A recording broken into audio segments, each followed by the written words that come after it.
ओम शांति। आज 25 मई 2024 के बाबा के अनमोल मधुर महावाक्य सुनेंगे। आज की मुरली में बाबा हम बच्चों को बेहद के वैरागी बनाते हैं। बाबा कहे, एक है हद का सन्यास जो घर बार को छोड़ करके कहीं और चले जाते हैं, परंतु तुम हो बेहद के सन्यासी जिसने बुद्धि से सारी पुरानी दुनिया को भूलकर पुरानी दुनिया से बुद्धि योग हटाया है। बाबा कहे, बाप की श्रीमत ही है कि नरक और नरकवासियों से बुद्धि योग हटाकर बस स्वर्ग को याद करो। रहना गृहस्थ व्यवहार में ही है, लेकिन बुद्धि से नरक को त्याग दो। ये नरक है पुरानी दुनिया, तुम्हें बुद्धि से ये सारी पुरानी दुनिया को भूलना है। यही तुम्हारा बेहद का वैराग्य है। अभी बाबा कहे, वानप्रस्थ होकर तुम्हें सब कुछ छोड़ घर जाना है। बाबा ने आकर हम बच्चों को ज्ञान के दिव्य चक्षु दिया है, इसीलिए बाबा कहे, ये ज्ञान के चक्षु सदा सिविल आई रहे, कभी क्रिमिनल आई न बने।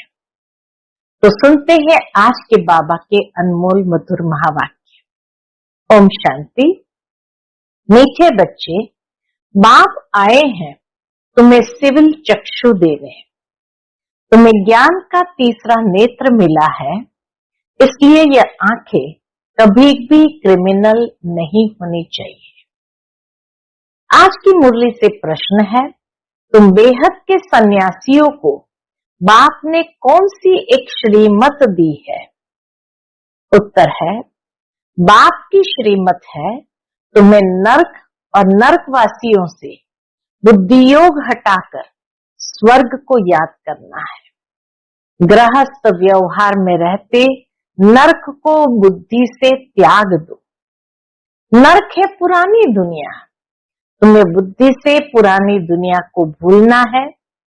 ऐसे नहीं एक हद के घर को त्याग कर दूसरी जगह चले जाना है।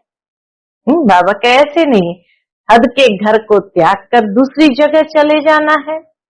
तुम्हारा बेहद का वैराग्य है। अभी तुम्हारी वानप्रस्थ अवस्था है, सब कुछ छोड़ घर जाना है। ओम शांति। शिव भगवान वाच, और कोई का नाम नहीं लिया। शिव भगवान वाच ही कहते हैं, इनका यानी ब्रह्मा बाबा का नाम भी नहीं लिया। पतित पावन वो बाप है, तो जरूर वो यहाँ आएगा, इसलिए पतितों को पावन बनाने के लिए पावन बनने की युक्ति भी यहाँ बताते हैं। शिव भगवान वाच है, न कि श्री कृष्ण भगवान वाच है।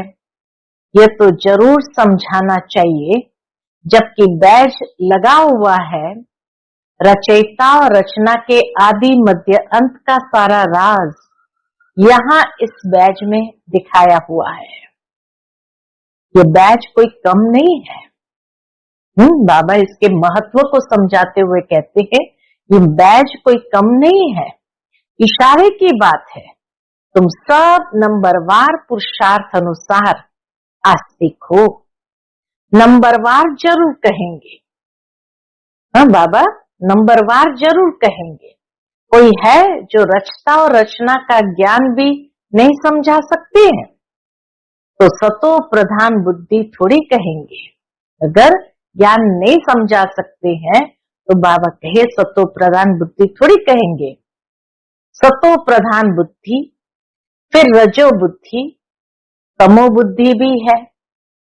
जैसा जैसा जो समझते हैं ऐसा टाइटल मिलता है। ये सतो प्रधान बुद्धि है, ये रजो बुद्धि है, परंतु कहते नहीं है।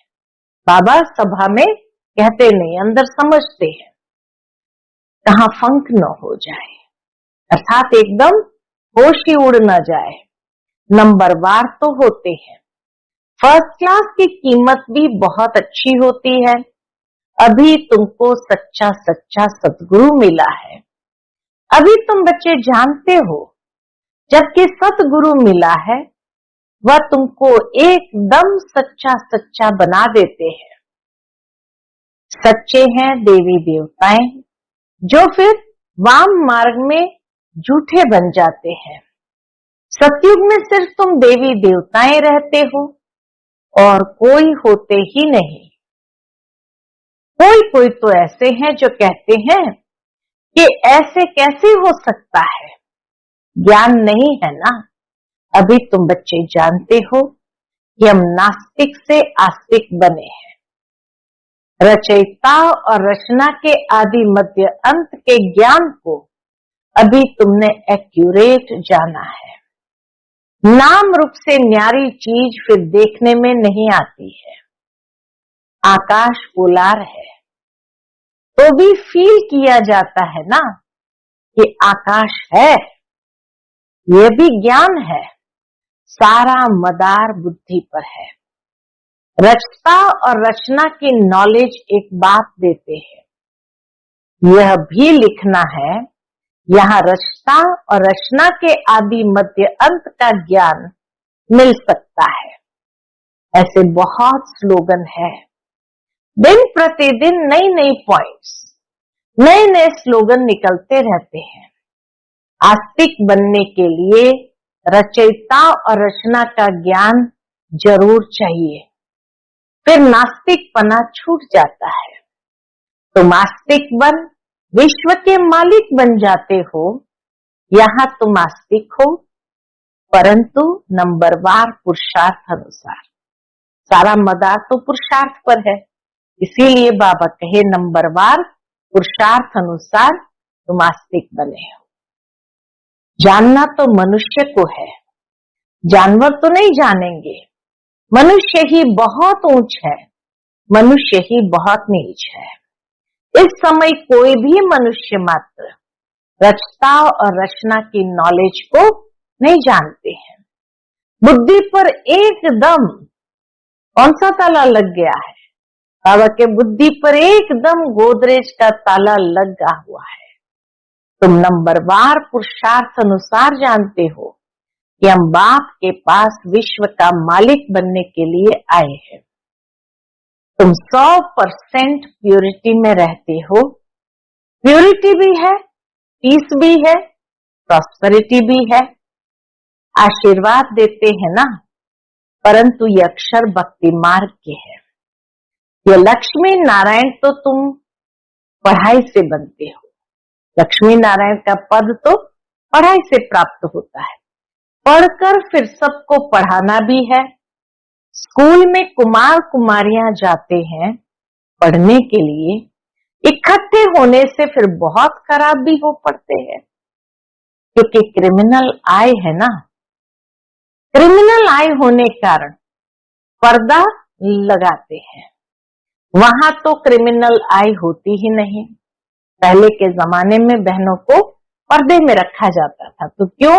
बाबा कहे ताकि क्रिमिनल आई से बच सके। वहां तो क्रिमिनल आई होती ही नहीं, तो घूंघट करने की भी दरकार नहीं। इन लक्ष्मी नारायण को कभी पर्दा लगाते देखा है? वहां तो कभी ऐसे गंदे ख्यालात भी न आए। यहाँ तो है ही रावण राज्य। यह आंखें बड़ी शैतान है। बाप आकर ज्ञान के चक्षु देते हैं। आत्मा ही सब कुछ सुनती बोलती है, सब कुछ करती आत्मा है। तुम्हारी आत्मा अभी सुधर रही है। आत्मा ही बिगड़कर पाप आत्मा बन गई है।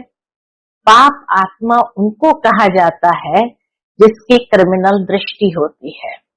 वह क्रिमिनल आए तो सिवाय बाप के और कोई सुधार न सके। ज्ञान के सिविल चक्षु एक बाप ही देते हैं। ये ज्ञान भी तुम जानते हो, शास्त्रों में ये ज्ञान थोड़ी है। बाप कहते हैं ये वेद शास्त्र उपनिषद आदि सब भक्ति मार्ग के हैं। जब तब तीर्थ आदि कुछ भी करने से मुझे कोई मिलते नहीं। ये भक्ति है, जो आधा कल्प चलती है। अब तुम बच्चों को ये संदेश सबको देना है। आओ तो हम तुमको रचयिता और रचना के आदि मध्य अंत का ज्ञान सुनाए, परम पिता परमात्मा की बायोग्राफी बताए। मनुष्य मात्र तो बिल्कुल जानते ही नहीं। मुख्य अक्षर है यह, रचयिता और रचना। आओ बहनों और भाइयों, आकर रचयिता और रचना के आदि मध्य अंत का ज्ञान सुनो, पढ़ाई पढ़ो, जिससे तुम यह बनेंगे। यह ज्ञान पाने से और सृष्टि चक्र को समझने से तुम ऐसे चक्रवर्ती सतयुग के महाराजा और महारानी बन सकते हो। ये लक्ष्मी नारायण भी इस पढ़ाई से बने हैं। तुम भी पढ़ाई से बन रहे हो। इस पुरुषोत्तम संगम युग का बड़ा प्रभाव है। बाप आते भी है भारत में, दूसरे कोई खंड में क्यों आएंगे? बाबा दूसरे कोई खंड में क्यों आएंगे? बाप है अविनाशी सर्जन, तो जरूर आएंगे भी वहां ही जो भूमि सदैव कायम रहती है। जिस धरती पर भगवान का पांव लगा वह धरनी कभी विनाश नहीं हो सकती। बहुत गहरी बात बाबा ने बता दी कि जिस धरनी पर भगवान के पांव लगे हैं वह धरनी कभी विनाश नहीं हो सकती। ये भारत तो रहता है ना देवताओं के लिए, सिर्फ ये चेंज होता है, परिवर्तन की प्रक्रिया जरूर होती है। बाकी भारत तो है, सचखंड झूठखंड भी भारत ही बनता है, भारत का ही ऑलराउंड पार्ट है। और कोई खंड को ऐसे नहीं कहेंगे सच्चा अथवा ट्रुथ, भगवान ही आकर सचखंड बनाते हैं, तो झूठ खंड रावण बनाते हैं, फिर सच की रत्ती भी नहीं रहती है। इसलिए गुरु भी सच्चे नहीं मिलते हैं। वह सन्यासी फॉलोअर्स गृहस्थी, वह सन्यासी फॉलोअर्स गृहस्थी, तो उनको फॉलोअर्स कैसे कहेंगे? अब तो बाप खुद कहते हैं सच्चे पवित्र बनो और दैवी गुण धारण करो। तुमको अभी देवता बनना है। सन्यासी कोई संपूर्ण निर्विकारी थोड़ी है, घड़ी घड़ी विकारियों के पास जन्म लेते हैं। कई बाल ब्रह्मचारी भी होते हैं, ऐसे तो बहुत है, विलायत में भी बहुत है।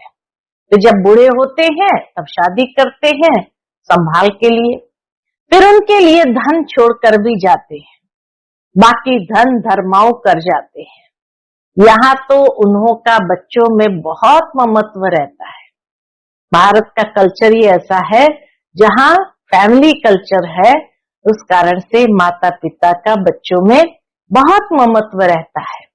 60 वर्ष के बाद बच्चों के हवाले करते हैं, वे जांच रखते हैं, देखे हमारे पिछाड़ी ठीक चलाते हैं या नहीं।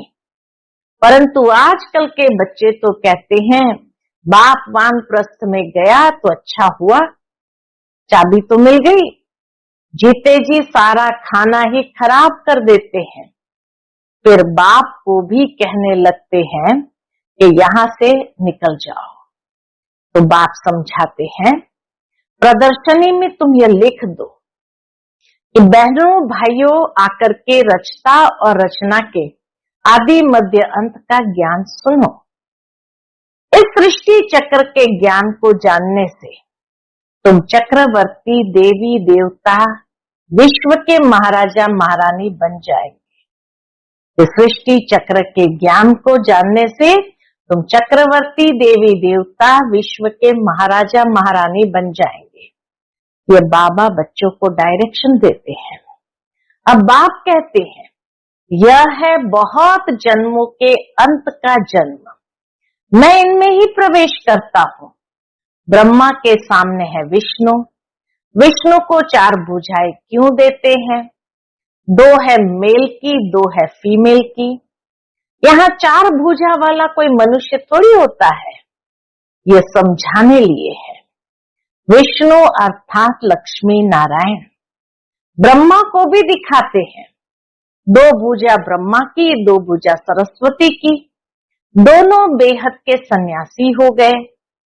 ऐसे नहीं सन्यास कर फिर दूसरी कोई जगह चले जाना है, नहीं। बाप कहते गृहस्थ व्यवहार में रहते नर्क का बुद्धि से त्याग करो।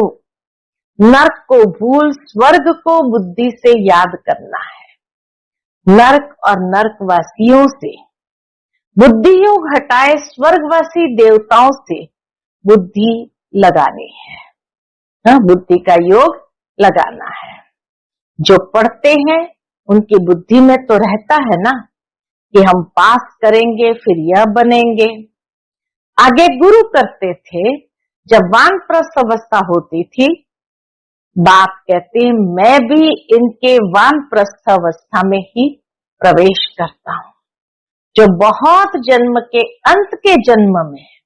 ब्रह्मा बाबा इस समय बहुत जन्म के भी अंत के जन्म में है। शिव भगवान वाच मैं बहुत जन्म के अंत वाले जन्म में ही प्रवेश करता हूं। जिसने शुरू से लेकर अंत तक पाठ बजाया है उसमें ही प्रवेश करता हूं, क्योंकि उनको ही पहले नंबर में आना है। ब्रह्मा सो विष्णु, विष्णु सो ब्रह्मा, दोनों को 4 भुजाएं देते हैं। हिसाब भी है, ब्रह्मा सरस्वती सो लक्ष्मी नारायण, तो लक्ष्मी नारायण सो ब्रह्मा सरस्वती बनते हैं। तो तुम बच्चे झट ये हिसाब बताते हो।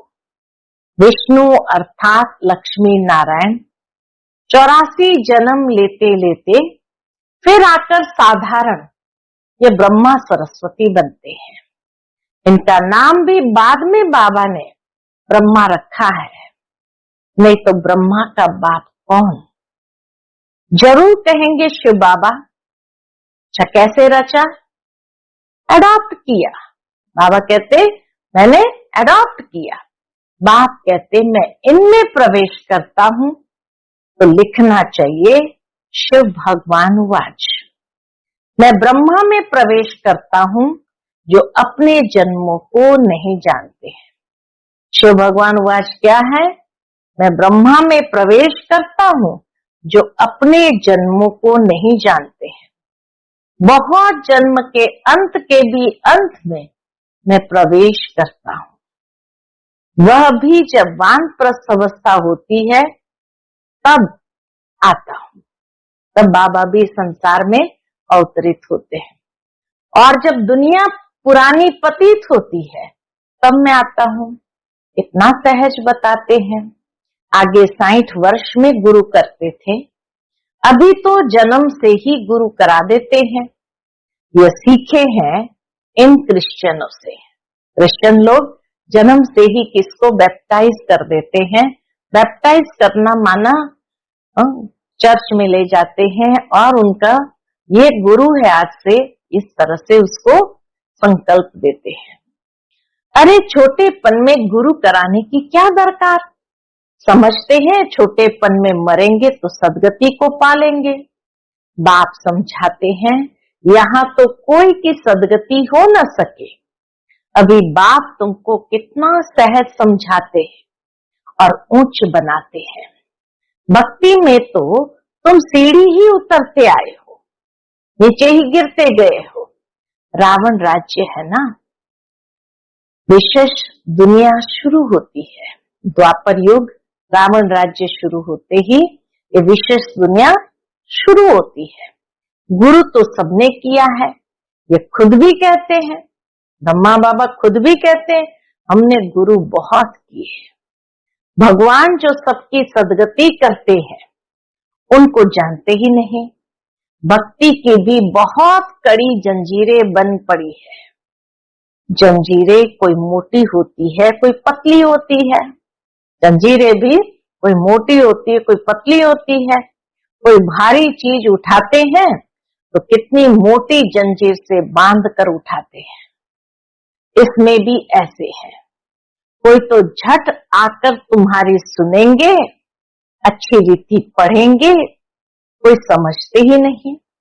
नंबरवार माला के दाने बनते हैं। मनुष्य भक्ति मार्ग में माला सिमरते हैं।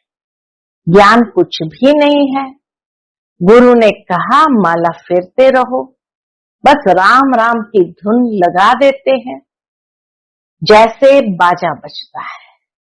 राम राम की धुन ऐसे लगाते जैसे कि बाजा बजता है, आवाज बड़ा मीठा लगता है, बस बाकी जानते कुछ भी नहीं। राम किसको कहा जाता है, श्री कृष्ण किसको कहा जाता है, कब आते हैं कुछ भी जानते नहीं। श्री कृष्ण को भी द्वापर में ले गए, ये किसने सिखाया? गुरुओं ने। श्री कृष्ण द्वापर में आया तो बाद में कलयुग आ गया, तमो प्रधान बन गए। श्री कृष्ण ने अगर गीता ज्ञान सुनाया, अधर्म का नाश, सत धर्म की स्थापना की, तो द्वापर के बाद तो कलयुग आ गया, तमो प्रधान बन गए। बाप कहते हैं मैं संगम पर ही आकर तमो प्रधान से सतो प्रधान बनाता हूं। तुम तो कितने अंध श्रद्धालु बन पड़े हो। बाप समझाते हैं, क्या समझाते हैं? जो कांटों से फूल बनने वाले होंगे वह झट समझ जाएंगे, कहेंगे ये तो बिल्कुल सत्य ज्ञान है, सत्य बात है। कोई कोई लोग अच्छी रीति समझते हैं तो तुमको कहते हैं कि तुम बहुत अच्छा समझाते हो। 84 जन्मों की कहानी भी बरोबर है। ज्ञान सागर तो एक बाप है जो आकर तुम्हें पूरा ज्ञान देते हैं। ज्ञान सागर बाप आकर तुम्हें पूरा ज्ञान देते हैं। अच्छा, मीठे मीठे सिकिलते बच्चों प्रति माता पिता बाप दादा का याद प्यार और गुड मॉर्निंग। रूहानी बाप की रूहानी बच्चों को नमस्ते। हम सभी रूहानी बच्चों की रूहानी माता पिता बाप दादा को याद प्यार, गुड मॉर्निंग और नमस्ते। नमस्ते, शुक्रिया बाबा, शुक्रिया। आज की मुरली से धारणा के लिए मुख्य सार है। पहली पॉइंट, सतगुरु बाप की याद से बुद्धि को सतो प्रधान बनाना है, सच्चा बनना है, आस्तिक बनकर आस्तिक बनाने की सेवा करनी है। दूसरी पॉइंट, अभी वानप्रस्थ अवस्था है, इसलिए बेहद का सन्यासी बनकर सबसे बुद्धि योग हटा देना है, पावन बनना है और दैवी गुण धारण करने हैं। आज का बाप दादा का मधुर वरदान हम बच्चों के प्रति है, देह और देह की दुनिया की स्मृति से ऊंचा रहने वाले सर्व बंधनों से मुक्त फरिश्ता भव। देह और देह की दुनिया की स्मृति से ऊंचा रहने वाले सर्व बंधनों से मुक्त फरिश्ता भव। जिसका कोई भी देह और देहधारियों से रिश्ता अर्थात मन का लगाव नहीं है, वही फरिश्ता है। जिसका कोई भी देह और देहधारियों से रिश्ता अर्थात मन का लगाव नहीं है, वही फरिश्ता है। फरिश्तों के पांव सदा ही धरनी से ऊंचे रहते हैं। धरनी से ऊंचा अर्थात देह भान की स्मृति से ऊंचा। जो देह और देह की दुनिया की स्मृति से ऊंचा रहते हैं, वही सर्व बंधनों से मुक्त फरिश्ता बनते हैं। ऐसे फरिश्ते की डबल लाइट स्थिति का अनुभव करते हैं। ऐसे फरिश्ते फिर क्या अनुभव करते हैं? डबल लाइट स्थिति का अनुभव करते हैं। आज का